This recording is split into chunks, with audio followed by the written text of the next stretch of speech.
Welcome to the City Current Radio Show. I'm your host, Jeremy Park. We're always honored to bring you stories of individuals and organizations powering the good in our community. And we're going to kick it off with a good friend of ours, Melanie Keller. She is the president and CEO of Meritan.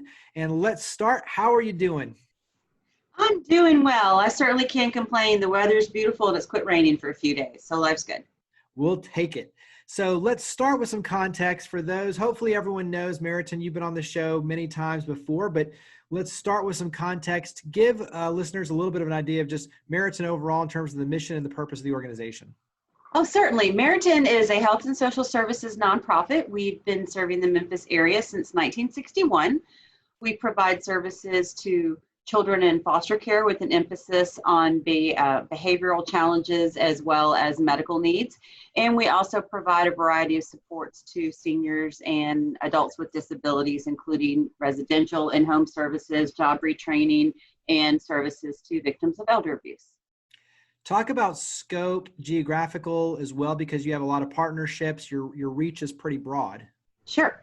So we actually provide services in Georgia, in Arkansas, Tennessee, and then we have a sister company in Mississippi.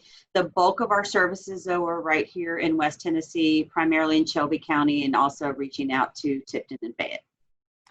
Dive in a little deeper on the programs, some of the highlights in terms of start with working with the seniors. So dive in a little bit there because it really is holistic and very full and encompassing. Well, we provide in-home supports to seniors, so that would be skilled and non-skilled services. We work with adult protective services and provide in-home supports to people that are at risk or have been the victims of abuse and neglect. We provide choices services to low-income seniors. We do skilled home health, that's nursing and therapy. We also have a senior employment program. It's a job retraining program where we work with about 40 nonprofit agencies and governmental agencies in Tipton, Fayette, and Shelby County. And this is an opportunity for people 55 and older that are low income to learn on-the-job skills working with these nonprofits and government entities so that they can get back to work or enter the workforce for the first time. We also provide residential supports in what's called a family model environment for adults with disabilities. That could be physical or intellectual disabilities, as well as seniors who are at risk of entering a nursing home or who are currently in a nursing home and really more appropriate to be in the community. So really everything that we do is about helping people live their best life as independently as possible at home and in the community. Give me one thing that you wish everyone knew about Meritan that they might not know. Oh, wow. That they wish they knew that they might not know. I think that people are very familiar with the social services aspect of our agency, but not as much about the skilled healthcare piece of it. I don't know that as many people recognize that we do have the nursing and therapy in the homes for that acute care, rehab, wound care, that sort of thing. I don't think as many people are familiar with the skilled care that we do. With that, obviously, when you talk about your team, then that means you need a lot of different skill sets. And so Yes. Expertise plays a vital role in that. Talk about your team. Oh, wow. My team is the best. I have some fantastic home care specialists, some that have been here, well over 20 years. We have registered nurses, licensed practical nurses, occupational therapists, physical therapists, speech therapists, master's level social workers, licensed clinical social workers. So we run the whole gambit of healthcare as well as those skilled social service professionals. I think that's an important aspect to understand is just the variety, but the expertise and the skill sets of your team. That's an important piece of this. Talk about COVID-19 because something that is a little different on your end is that being in the area that you specialize in, you had a lot of procedures and things in place. And so you were a little bit ahead of the curve in terms of being prepared for this. So talk about COVID-19 and the pivots. Certainly. So my background, I'm also a registered nurse. So infection control is always very much on the forefront of everything that we do. And we were already in flu season. And we had a couple of staff test positive for the flu. So we had already implemented a staff screening process where we were already looking for flu symptoms, signs and symptoms, and had a requirement that if staff had any type of symptoms that they had to get a release from work anyway. We were already tracking infections of any kind, not only within our staff, but also with everybody that we served to make sure that we did not have any community spread. So we were already prepared from the staff screening aspect. We continue to provide all of our services, of course, with precautions. You know, we implemented temperature checks in the office, mandated wearing masks in the office. We already had a very vibrant telework process in place. So we already had administrative staff that were working at an alternate work site, you know, from time to time anyway. So we made that more full-time. Our case managers and direct care staff were already out in the field. And so we kept, we enabled them to not have to come to the office quite as much. We provided all of our staff, again, we were already ahead of the curve with flu. So we already had some N95 masks. PPE was a challenge at first, but we've been able to stay on top of that. All of our staff have been wearing masks for months now with any direct interaction, and we're providing masks to the people we see as well. So if we're having that one-on-one interaction, the person getting the service is wearing a mask, our staff is wearing a mask, and we ask that other people not be in the room unless they absolutely have to be. And the other thing is we've really been able to tap into the skill set of our clinicians, and they've actually been working in partnership with the Shelby County Health Department and have been going out into the community and working on COVID testing sites. And we're hoping that we can take that experience we've garnered with that, and we've applied for some funding to see if we can do some flu clinics in the fall and take that out to the community and vaccinate people where they are. We've been doing COVID tests in the home, and we've successfully cared for COVID positive clients, COVID positive patients, help people to recover at home. And none of our staff have contracted the virus, and we have not led to any community spread. And I'd like to attribute that to the infection control processes we already had in place. What's something that you've learned on your end, either as an individual or as an organization, that you say, we've learned this through this process, but we're definitely going to become stronger in the end as a result of this? So what's something that you've learned going through this that's going to ultimately make you stronger as an organization? Well, we learned that it was key to have a good emergency plan in place, but no matter how well you think you're prepared, there's always a possibility that something's going to come along that you've never experienced before. And so we've had to learn to be patient, and we've had to learn to very willingly and readily say to our staff and to each other, I don't know, but we're going to find out. Definitely learn the value of ongoing communication with our staff, with the community, and being transparent. People feel much better when they know what you know.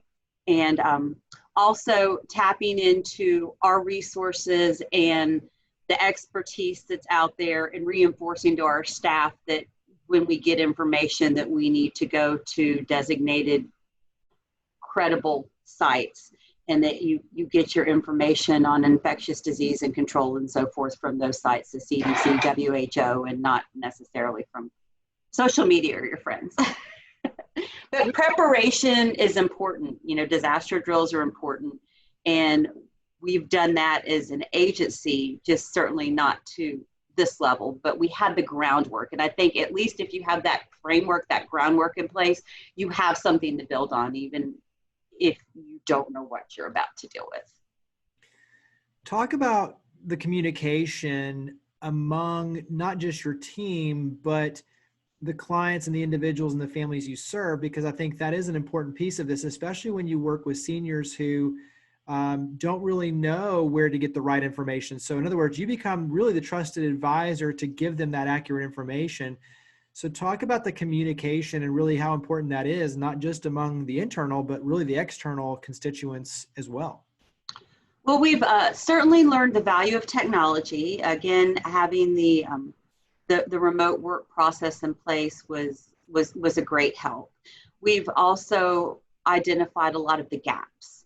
You know, as we've moved forward and we've tried to do virtual visits and we've tried to facilitate virtual visits between the people we support and their primary care providers.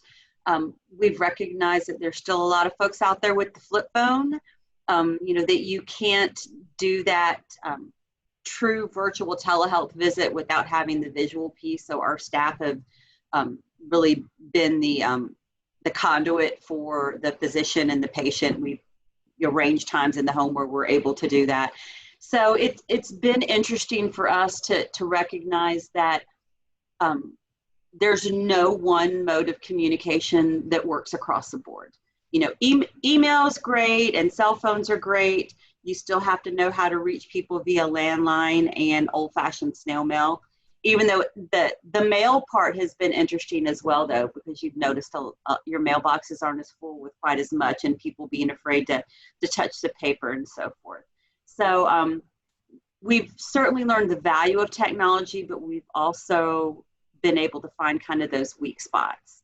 And you see a lot with the social isolation, especially with the seniors. And the benefit of us continuing to provide those in-person visits have meant so much. And I see that in my own home. And I have a 75-year-old mother that lives with us. And I've seen how difficult that's been for her to not have that contact. And so thank goodness for FaceTime and her ability to do some of that, because I'm not letting her go anywhere. Well, but those are important things to be able to realize. And like you said, identifying the gaps and then realizing, okay, here are the challenges, but how do we then create solutions around that? So ultimately we can get the information to them and be able to still communicate. Talk about how we can help. So how can we help? And obviously donations are always an important piece of this, but being able to underwrite your efforts. But what are some ways that we as the community can help? I've had people ask me that, and as far as a direct thing for our agency, and as you said, all the nonprofits are feeling the pain right now as far as monetary donations. But I think for us, more than anything, it's awareness. And it's not just awareness of our services and what we can do to help the seniors, the victims of elder abuse, the foster children, and so forth. We've also become very acutely aware of the importance of reporting, and I'm concerned that there's a decrease in reporting on the children and the vulnerable adult and senior side of things. So asking people to try to be a little more in tune with what's going on, and being sure to report to Child Protective Services or Adult Protective Services. And I'll get on my mask soapbox and say that I think that the best thing that any of us can do is to be aware and socially conscious, and take the appropriate precautions when we're out and about, if not for ourselves, for the other people that we care about, because we really have to slow this down. And the only way that we can do that is that if everybody goes out with their, like, this is my newest one that my bestie made me, my University of Memphis mask. Yeah. But we have to go out and we have to wear these masks, and it's nothing to be ashamed or embarrassed of. It's not a, male, female, adult, child thing, but we all have to take that responsibility. This is our community, and the best way we can impact our community is, in my opinion, to be responsible socially and health-wise. Well, and I think for you, especially with the group that you work with, you see that firsthand. And so you really are able to say, hey, this is something that really is important, not just for your own benefit, but for the community benefit, like you said. Absolutely. Absolutely. We had a social media campaign, I Wear My Mask For. And, we've had our different staff posting pictures about why they wear their masks. And more often than not, it's for all the other people that they care about. Well, and I think even in the news the other day, there was a stat where it was saying that Tennessee was one of the most unlikely states for citizens to wear their masks. And that's the part that we have to change, is getting people to realize, like you said, it's not just about you, it's about we as the community and how critically important it is. So it's a good soapbox to be on, for sure.